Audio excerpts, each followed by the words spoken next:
this.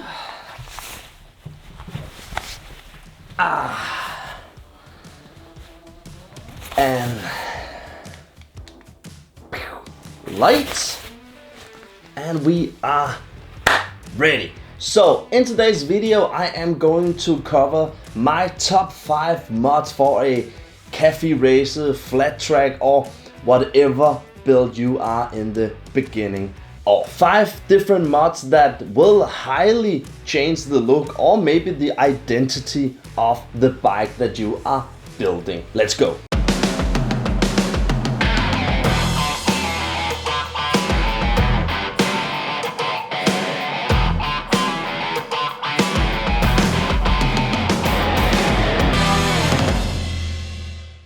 So let's jump directly into the first mod that is the first thing that I noticed when looking at a custom bike, and that is the headlight. We all know how Ducati or Yamaha or other brands are building their headlights to give the bike their own brand charisma. It is quite often easy to tell if it is a Yamaha or BMW that is coming in front of you, and that is because of the design of the headlight. So therefore changing the headlight on your build will visually make your bike stand out instantly. I've actually bought 2 different headlights for this CB750 build, and the first one was a classic flat track headlight, but right there the functionality was lacking too much behind of the beautiful aesthetic it had. So instead I bought this classic 7-inch headlight, but in full LED, and then with this Mad Max type of design that gives the bike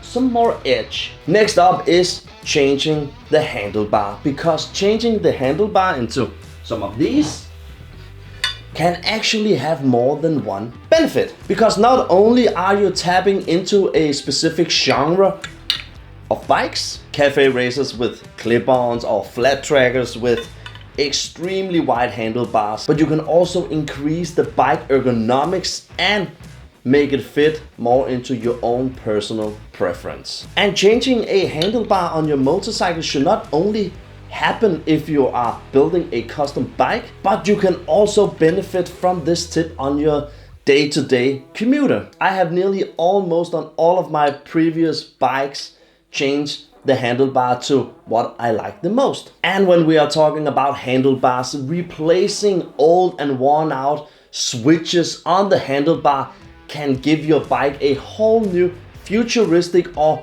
maybe a more modern design. These controls are the standard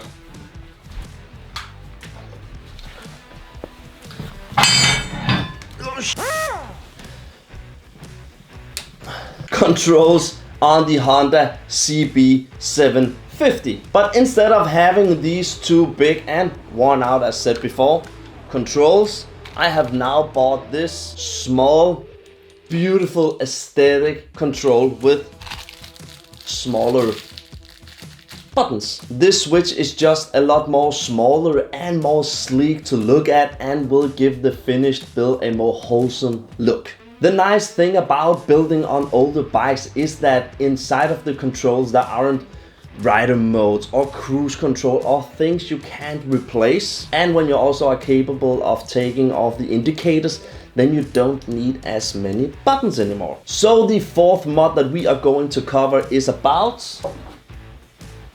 fairings. And talking about fairings can be a little bit tricky, because putting new fairings on your build will instantly change the standard design of the bike, and most of the times for the better. But if you are buying different fairings or mods in general, be sure to match it up so you aren't going into many directions. They have to match each other in some way. Changing a fairing is where you really can make a build stand out, but you can also smash the design totally. But doing it correctly, you will have a cracker of a one-of-a-kind motorcycle build. And remember that newer bikes have fairings custom made specific for the model by third-party brands, but there are also a ton of universal fairings that you can choose from.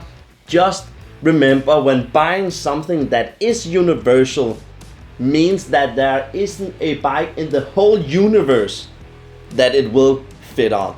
So it just takes some time to build. The last thing that I am going to cover in this video is probably also the most overlooked mod that you can buy to your build, and that is tires. Unless that you are buying tires for the purpose of use, then finding a tire that fits in the genre of the build that you have is one of the most important steps. Should it be off-road tires, crossover tires, flat track, bobber, race tires, you name it. And that doesn't mean that you can't have a bike that is mixed. I am not the person to tell you that, because this CB750 build is going to be a mixed bike as well. But just remember to find items that fit each other. But remember, giving the tires a thought. A brand new build should have brand new tires, right? And this is actually for my FTR 1200. If you have a FTR, you know that finding tires is a bit difficult unless you are doing a wheel swap as I did. You can watch it in one of my previous videos. But this is the Bridgestone T32 that is going to sit in the front. That was it, folks. Now you saw some of the items that I'm going to put on my own build. And what do you think stand out the most on custom builds? And even funnier, what should never sit on a custom build? Please let me know in the comments. It could be fun to see some do's and don'ts on a motorcycle build. But remember, it is personal preferences. If you think it's cool as hell, do it, because no one in the world can tell you that it doesn't look cool if you think it's cool. But just giving it some thoughts, it's the most important step. So don't forget to like this video, subscribe if you aren't already, and if you're new here, welcome. It is so nice to see you. And then see you in the next one. See ya.